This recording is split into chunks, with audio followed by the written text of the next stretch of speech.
What is this? Hit us up on OnlyFans. That's where we're streaming live to OnlyFans. That's where you can see Fantastic. us. Yeah, we can start recording. Okay. Like Pure mayhem, I would say. pure mayhem. This is.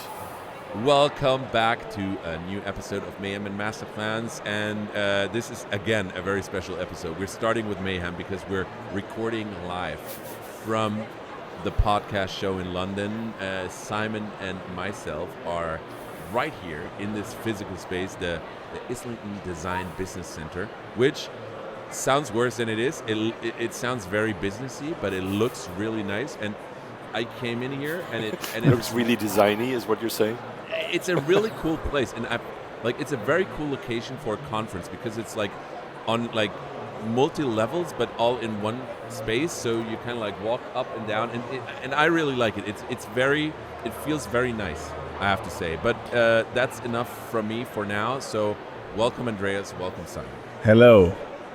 So, is it our first live episode? I mean, where you guys sit in a noisy environment, yes. Do you call it live, or just are we recording in a very noisy space? It is live, I would say. It's live, so we can. Fine. So we even have a few spectators here. Fantastic. I love can it. You just please people take a picture of around. that and send it to me? Yeah, there's people standing around not looking at us. They're just standing around and looking somewhere. But yeah, we just call them spectators. And okay, fantastic. Yeah. But I still want to get a photo of that. So send that over. Yeah, I don't have my phone on me, so Simon has to do that. So and then Andreas, you're not here. You are not in New York. Andreas, where are you? I am in Berlin right now. Okay, so we make sure that at least one person of Hypecast is in Germany. Yes, that's important. So that's part of our corporate agenda. Exactly. So, what do you guys want to talk about today? The podcast show? Should we talk a little bit about a podcast show? Podcast business? I do want to hear a little bit about what you guys have noticed, experienced there, something. Okay. So I do a take on yesterday because I was already here yesterday, and then maybe Simon, you share your impressions from the day, and then and then we move on to expectations for tomorrow. So I arrived yesterday, and I by accident went to kind of like a networking thing from. Organized by James Critland, the guy behind Pod News. So he's kind of like the whisperer of the podcast industry. He knows everybody. He had the opening keynote here. It was really nice. There were very interesting people. One of the everybody was super interesting. Everybody really open. But one story I would love to share from that was a podcast. Agency or production company in Japan where one of the guys is also the host of one of their formats, and he does a podcast with the Minister of Defense in Japan, which when I first heard it was like, that sounds so crazy, unimaginable, but it works really well, and so my second thought was, or that I told him, is like, so he wants to become the Prime Minister of Japan. And he's like, oh yeah, he's most likely going to be the next Prime Minister. So it's politicians' personal branding. It's talking about a very important topic. And as Simon mentioned when we talked about it earlier, Japan is investing heavily in defense topics. So he's kind of like the spokesperson for that industry that's growing in Japan. He's building up his own personal brand, and he's taking hundreds of thousands of viewers on YouTube along for the ride, and sharing like inner workings of and it's doing it in a very casual way. I had a quick look at it. Of course, I couldn't understand it, but like the way it looked not like politicized, not like what you would expect from a political format. So that was the very interesting thing. And then afterwards, I went to the Amazon Music pizza party, which was also very nice, and they had great pizza at Pizza East. And again, nice people, but like, since we're not, did they have any good music though? That's the question. They had a good DJ. They played some really great songs. But I think with like a, what is it, 2% market share, Amazon Music, I don't know. I tested it this year and went back to Spotify. By the afterwards. way, YouTube is the main sponsor here, right? Yeah. But they don't have any booth, right? Or do No, they have? they don't. So it's just the logo, and that's it. They're doing well enough. They're doing well enough. They Yeah. don't need to convince you that they're doing that and they're the doing well. general presence, kind of Yeah. where everybody is just thinking about Yeah. putting up lots of camera equipment to put their podcast onto YouTube. Exactly. And then to wrap up my take on yesterday, I was here on that day when Arsenal won the title after 22 years. It's my first time in London after 10 years, so coincidence? I don't know.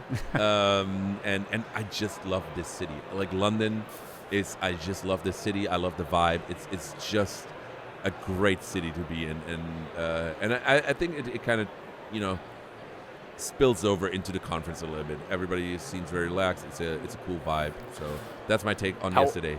How international is the conference? I would say it's very international. Yeah. But it's you don't see many people like across Europe, but it's a lot of people from the US here.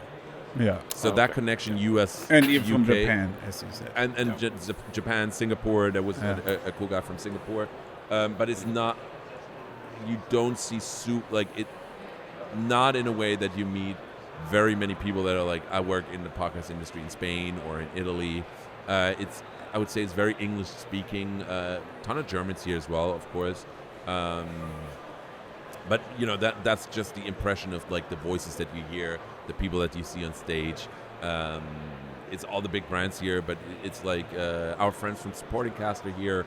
I had an early chat with David Stern, like the CEO of Supporting Cast, so they're here as well. So yeah, it's international, but the transatlantic thing, I would say.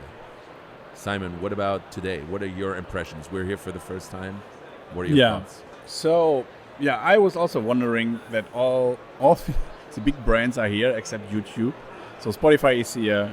You said Supporting Cast from the US. And Acast, Riverside. AdSwiss, yeah. Everyone is here. But actually the site here, the location is very small, and also the conference also quite small, I would say, right? It's really like a small gathering. Small, intimate gathering of podcasting, yeah. But it's cool. So there's a lot of sharing best practices, right? Experiences. Talking about ideas and what everyone is trying out or look into. And, I would say it's quite cool. From our standpoint, so it is really into podcasting, and I would say we are using the podcasting medium in Hypecast for internal communication. So the connection is not that close to all the podcasting brands, but still a nice networking event, I would say, right? And Nice. getting inspiration and to know what the podcasting industry is talking about. We had a really good. We went to a really good panel discussion. Yeah. Right after lunch, it was about corporate podcasting and internal podcasting, and that was really cool. So they shared really cool use cases within their company. Obviously, they were really successful. So with building culture. So the guy from Third Stage, I think it's Third Space. Third Space. It's sports club, Health wellness club. club around Europe, mainly UK. And he was really proud of their culture, and he said that the one of the reason the company is above average successful and have above average ratings on the platform and in NPS and blah blah blah is because they have such a great culture and they connected to their internal podcasting where they said program. Where they said like how much do you feel connected with your leadership or feel informed, and that number went up significantly once they launched a podcast, which was a great success story. And then we did a little ninja move at the end and asked how they distribute their internal podcast, and then he said terribly, and we said, well, then we should talk, and then people of their team came running and scanning our badges. So we kind of did a little, and we got called out positively for that. It's like, oh yeah, we saw what you did there. Did a little question and then a little pitch of, So we kind of, weaseled our way in. Very good. That's the way to do it. Yeah. But yeah, it's taken inspiration mainly to maybe what can we take from like what the D2C space or like the creative space is doing, and how that maybe translates into corporate podcasting. So video is a big thing. It's not a lot of AI stuff. It's a lot of like video. It's we're sitting here. A little shout out to the people from, as you can see, Spiritland Productions. Spiritland Productions. So and we talked with them a little bit beforehand. So they founded the company just before the pandemic, and then they had to switch everything. They were doing a lot of live stuff, and then they had to go into like remote recordings. And now they see that people want to have more in-person experiences. So a thing that we see as well, and that is I think a thing that is not very specific to just the creative space. We hear that from corporates as well. So, but the interesting thing is like taking the stuff that you learn here from like formats or interesting stuff that you see and hear, and how we can, and that's that's going to be our task to how do we translate that into a corporate kind of like scenario? What can we take from it to bring it there, right? Or not. Right? Yeah, because not everything is applicable. Not everything would be prudent to translate over. But I think, and that's the thing, right? You do want to take in all these inspirations. You do want to have these conversations to then knowingly decide not to do this, knowingly decide not to do that, rather than just standing there and saying, "Oh, I didn't know that existed." And that was quite interesting because I was having this conversation to say like, hey, I'm having a meeting with the people from the podcast show tomorrow to hear or to speak about if there's a chance to make the corporate side of this, like the corporate podcasting thing and internal podcasting thing, a bigger track at this event. Mm-hmm. But and then somebody said, well, that will attract probably, or that track is probably for a very different audience than the people that are here. And that was kind of like an understanding that, or like a realization for me of like, yeah, maybe that is true, and maybe it just makes sense to do a spin-off or do something else that is very much focused on because then it's more focused on corporate people, on internal comms people, not even the marketing people that might be here. So it might not make the conference better, and it might not give everybody a better experience to build this in here, but then to think about doing something specifically that is based around that topic. For example, an unmute event here in London. For example, doing an unmute event, in London, exactly. That could be something, or working with a podcast show. Maybe that's a conversation to be had outside of Mayhem and Masterplans. Maybe. Why not? Like, isn't it built in public, Andreas? Isn't it built in public? Yes, it is. Or we're doing a call to action. So, give us a shout out in the comments if you want a dedicated corporate podcast event. Let us know in the comments below, or click this button or click this button. As we're trying to be more engaging here. I'm imagining you pointing towards things right now. Yes, randomly at things and places. So, how is your event going? The Republika. Oh, sure. Let's do that. Right now I chose to be here inside for this recording because, similar to what you guys have there, the environment at Republika, of course, is pretty noisy. Republika in Berlin is, I think it's the 15th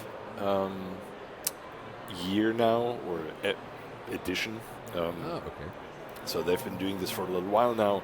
The last couple of years after the pandemic, it has nicely picked up again and stabilized. There was a moment when people weren't quite sure how to kind of progress and how to do this during and after the pandemic and all of that. But the Republika is always this unique kind of conference because it has so many different tracks and so many different panels and topics, frankly, that it's sometimes really hard to decide what is it. Is it? Yeah. It's definitely not a business conference. It's definitely not just an open source hacker conference, which it used to be a little bit more. I always thought it was kind of like a digital conference. And exactly, it's all right. So it's digital, but in person, right? It's not a conference that is digital, but it is a conference about digital society and about how digitization of anything and everything impacts or could impact society.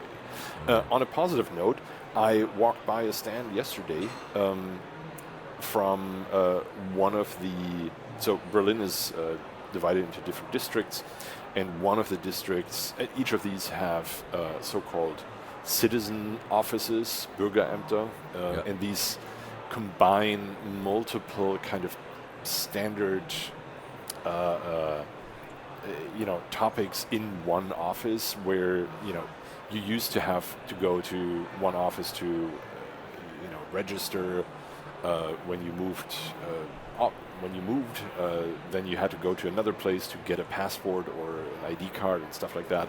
And Bürgerämter, over the last couple of 10, 15 years, have combined many of these kind of obvious standard requests into one. But these guys actually loaded all of that up into it's like city one of council, these. right? Isn't it like city council where you go? No. It's not city council. It's not your representation. It is just the organizations or the offices where you have to register. Yeah, get ID I think cards, because I'm living in a small place, it's the same. All these I little think things if you're in a smaller city, it's the same thing. Like they're in the same place. These guys actually took, a couple of laptops and mobile printers, loaded them up onto one of these delivery bicycles, and opened up a mobile Bürgeramt. So they can go out. The only thing that they still need, they said, is a power connection. I said, what about batteries? Have you guys heard of batteries and solar panels? And they just laughed and said, yes, of course, but it's a laptop. I'm like, yeah, my laptop runs with that. Anyway, but I thought the idea was great. And this is the thing, right? You hear, especially in Berlin, but in general in Germany, people are always complaining about government services and how difficult everything is. And then on the other hand, you have these guys who are like, well, I saw this Amazon delivery bike over there. It's a box. We could put something useful in it. We can put laptops in it and move somewhere. And then if there's, I don't know, some gathering of people, they can just open up their shop, kind of like a food truck, right? And that's pretty cool. And it's that kind of thinking that really kind of connects all these little dots at an event like Republika. So I thought that was kind of cool. It's not a huge innovation, but I hadn't seen it done before. But I walked by it and I was impressed. But isn't it kind of like exactly what like that event should be? Is kind of like, wouldn't you call that like sort of civil engineering to an extent, where people get like, or citizens innovation or whatever you want to. I would call it civic. Yeah, it is exactly. It is where people with good ideas and perhaps technical chops come together with people who are at least open to good ideas and might not have these technical chops but are in decision-making positions. And even if it's just down at the local government services level, like this example. Yeah, and like so that's good. because you did something there where it's like, yeah, maybe it wasn't like a huge innovation, but we always believe only the big innovations are the good innovations, and if you're having like small like innovation, like if you're doing small stuff that makes life easier, it's not valuable or not as valuable.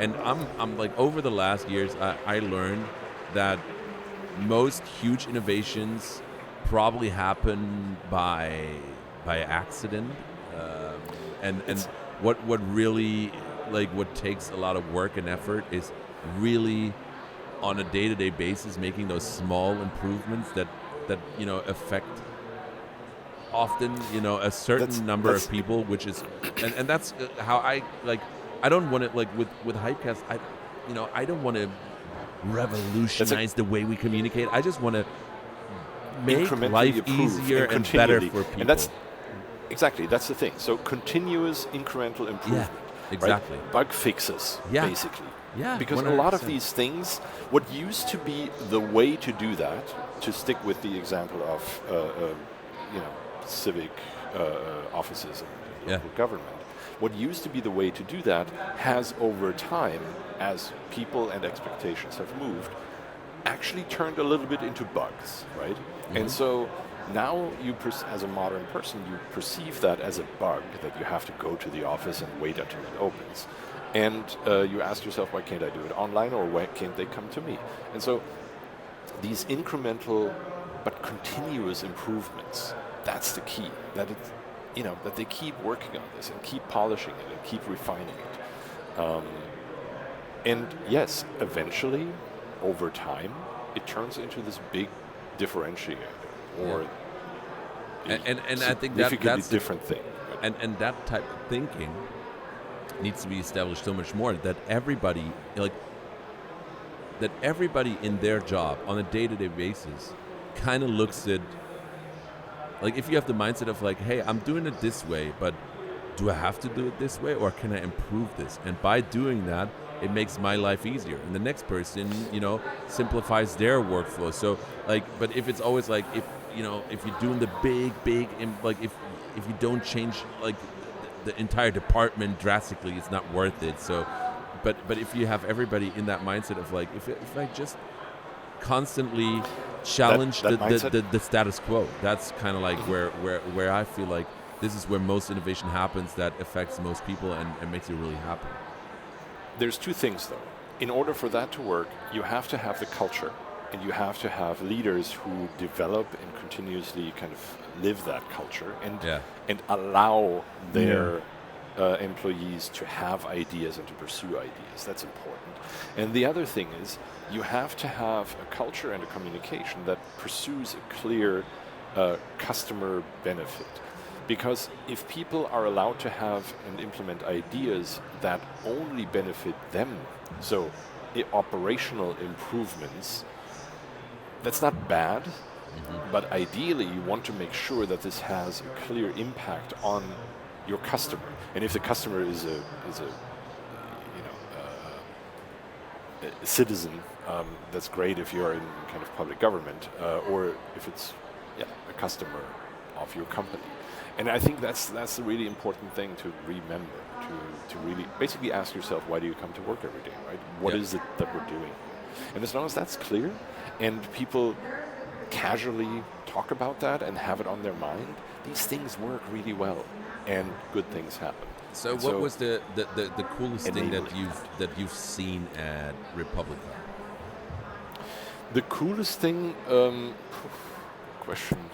I saw a bunch of robots roaming around and fiddling about. None that really caught my eye, though. I caught a glimpse of a few minutes of the talk, Cory Doctorow talking about enshittification. That was nice. I was in way too many calls, frankly. I was at Republika, but I wasn't entirely at Republika. also a big mistake. A big mistake. Like I always feel for the people that come to these conferences and then they constantly sit in like those kind of like silent pods or like booths and just like on a laptop doing calls. Like why are you here? Like, of course I had 2 calls today myself, which just happened, but you know. What's important is that I had a couple of conversations with them. So it was announced yesterday that Republika is planning an offshoot in Los Angeles in November. And that's something that I had been involved in for a couple of months already. And the great ideation thing is, phase. And the great thing is they can just launch it there and install you as the head, and then you have 2 Andreas Gebhardts each running a Republika, which would be like the funniest move. Like we keep joking about that. You know, it for makes it our easier, listeners, like adoption. the uninitiated. It makes adoption so much easier.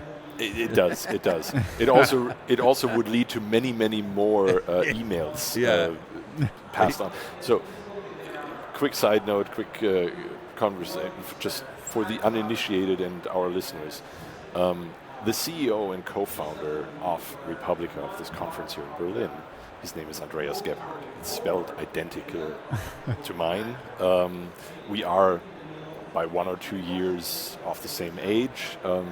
We have known of each other for 25 to 30 years and have kept passing on emails that were intended for the other. But we've only ever met in person about 2 or 3 years ago for the first time ever. Nice. Which is great. Yeah, you know, it's a nice, easy friendship. And now we're looking at if we can collaborate in some way, shape, or form for this Los Angeles event. If I can Great. support this. Like do something with Hypecast. We talk about innovation. We talk about anything. Put us on stage at Republika in Los Angeles, LA. We're ready for it. Why LA and not New York? Because, well, free thinkers. Republika has a very clear aim at not just technology, but also arts and also civic culture. And there are existing connections between the Republika team and some organizations in Los Angeles. And so it was for them an obvious choice. And another question: are there brands there or they are doing sponsoring or companies around? Yes. And visible? Yes. For example. Yes, absolutely. For example, YouTube. I mean, the big brands. Yes, in fact, YouTube is there. You know, Deutsche Telekom is sponsoring. There's plenty of big names. Foundations. There's also a bunch of no foundations. Not so. At least I didn't notice them all that much. But how international is the Republika? Google, Greenpeace, Meta is sponsoring. Meta. A bunch of cloud providers. Oh, yeah, well, a bunch of cloud providers. You know. Okay. So how international is Republika? It's pretty international. So I would think. But because of the fact that Berlin is pretty international, or are people really coming in, flying into? I've talked to a bunch of people who flew in for that, but Okay. Or combined it with other travel that they could. Yeah. Right? I think so. About half of the talks seem to be in German, the other half in English that I've seen here, and some of these things are pretty Europe-centric. So it's not necessarily drawing much of a US or much of an Asian crowd, or African for that matter. Yeah. It's pretty Europe-centric, at the moment, and this has to do with kind of the digital and societal connections. At the moment, there's a lot of conversations and a lot of panels about, of course, AI, but also data centers and energy, and they all have kind of this underlying sense of how can we, as Europeans, remain resilient? How can we, reclaim perhaps a little bit of lost space in the race that we had with the US or other areas. So there's a little bit of that. And then, there's the complete outliers. I don't know, I walked by a stand run by, I don't know, I'm guessing Argentinians, I didn't end up talking to them, about how to grow and consume mate. So, it's a wide range of stuff. Yeah. But I think you know what the interesting thing is, and that's maybe like I dished out some hot takes yesterday, and I'm doing this today too. I'm dishing out a hot take.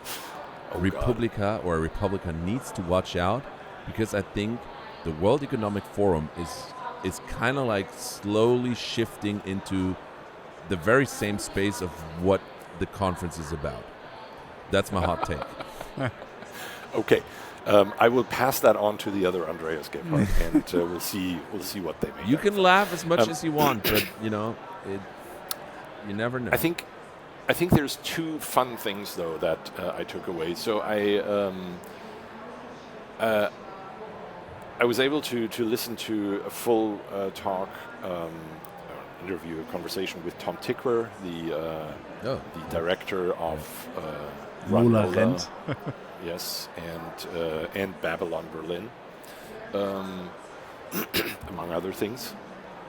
And he was talking about something, but he had this really nice line that I loved, which was he was talking about a politician who was saying something, and he just called it an excess of ignorance. Okay. And it was just such a very nicely pointed phrase that I would propose that excesses of ignorance is something that we should all watch out for and highlight when we see others do that. I love how you mentioned that directly after my hot take. So you can make out if that's coincidental or if it kind of like. I'm sir, I meant nothing by that. I'm as a. Very good, very good. But if the shoe fits. Yeah, exactly. And one realization, funny realization that I have before you have your second realization is whenever we listen to you, it's two guys doing a podcast where people are looking at us because we're not talking, we're not looking at each other, we're just looking into the void and listening to you, which of course we know, but the people watching us be like, that must be the worst podcast they are doing because we're not talking at all and just sitting there like mannequins. Autism. Yeah. So. Really. Okay, what is the second hot take or the second thing you took? Who was the keynote speaker?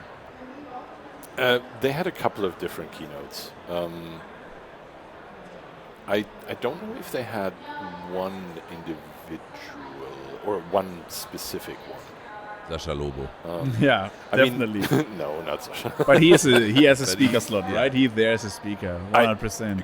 Good question. Let me check. Yeah, he must be. Otherwise, that's not my Republika anymore. Nope.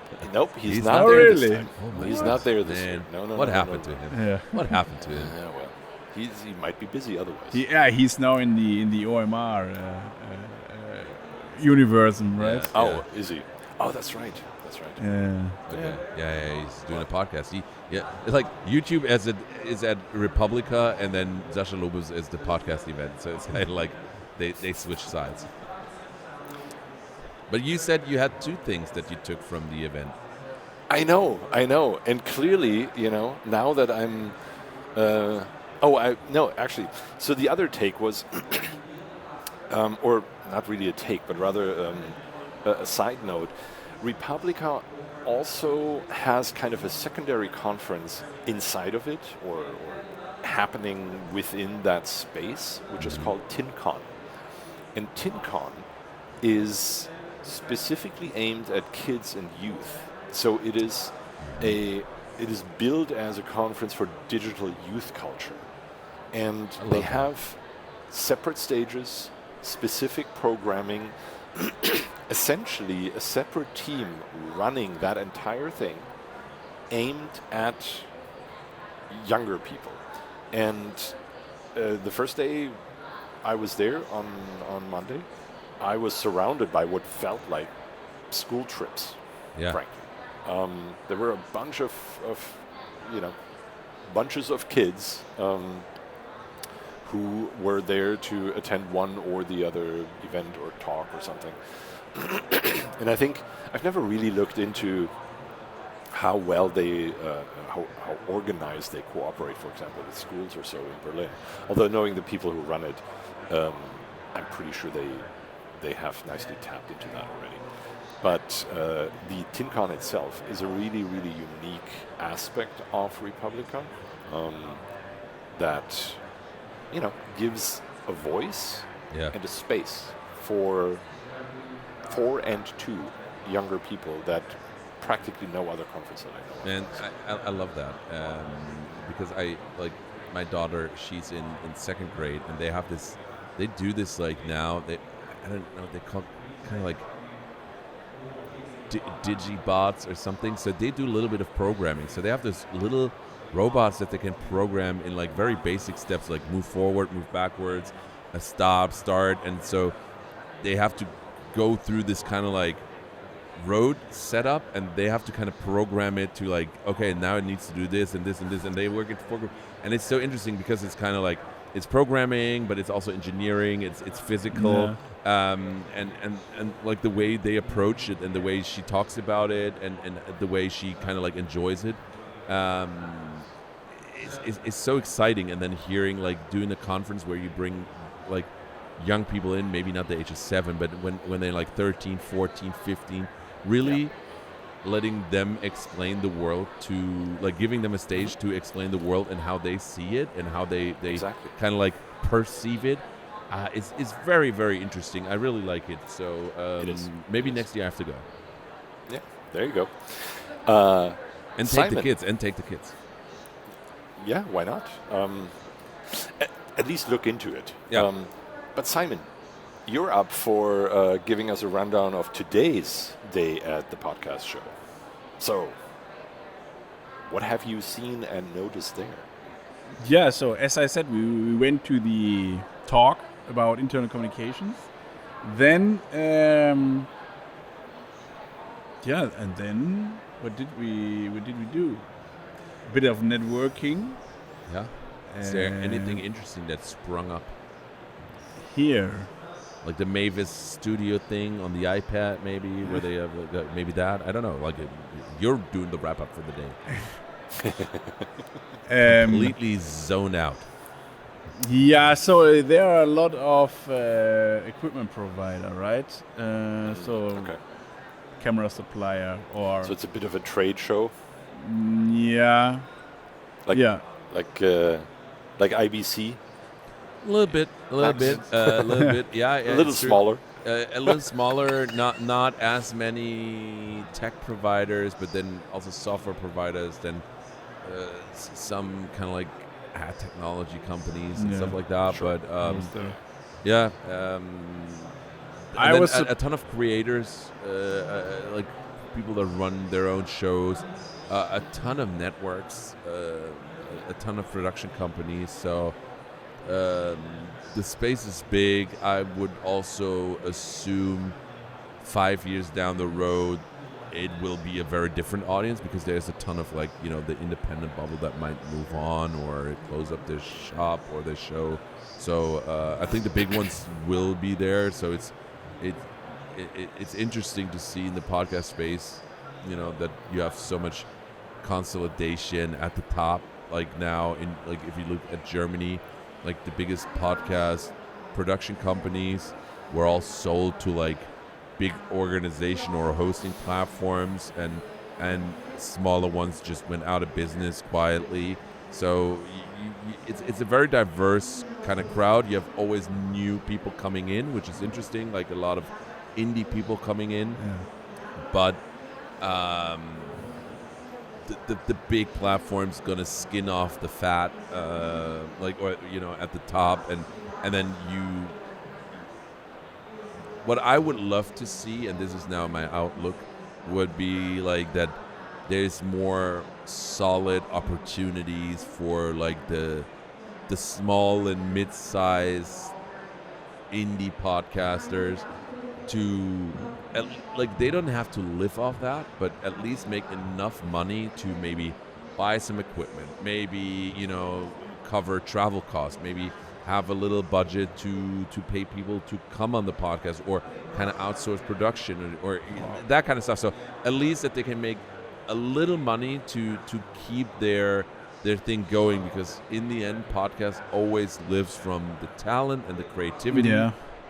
Because we talked about, there's so many people that have podcasts, like so many celebrities, and you haven't heard of those podcasts because they're not they're just big by the name, but not by that it's a great show. But the question is, are they doing it because of their ego, for example, or are they doing it because they want to build followership or the indie podcasters? No, What's the the celebrities. The celebrity? I don't know. I think they do it because they feel like everybody's doing a podcast. I need to do a podcast. I'm not sure. But the indie podcasters are doing it for the love of whatever they're doing, and that's why they are kind of being successful in it, right? And it takes quite a long time. So having a little bit of like financial gain from that to continue that journey for maybe 8 years, 10 years, because that might just be the point where you get a little bit bigger, or where it can be a nice side hustle that you invest a lot of time in, and get a little bit of financial compensation. I would love to see I that. think for the industry, it would be better when there are more podcasts creating a media brand out of it, right? Like the German ones, Reisen. Yeah, Reisen. Yeah, exactly. So for the podcast industry, it would be better, right? Than when it's going that way instead huge of shows where everybody tries to advertise in. Yeah, 100%. Like that's what I don't understand, why those networks aren't, like the hosting networks or the platforms really invest more in kind of like the smaller players, because the investment is so little, but it would help to get more shows to the next level, because then you have more inventory that you can then monetize. So and you get more creative shows, maybe a bit more in the niche. So if they need to like rethink the whole thing bottom up,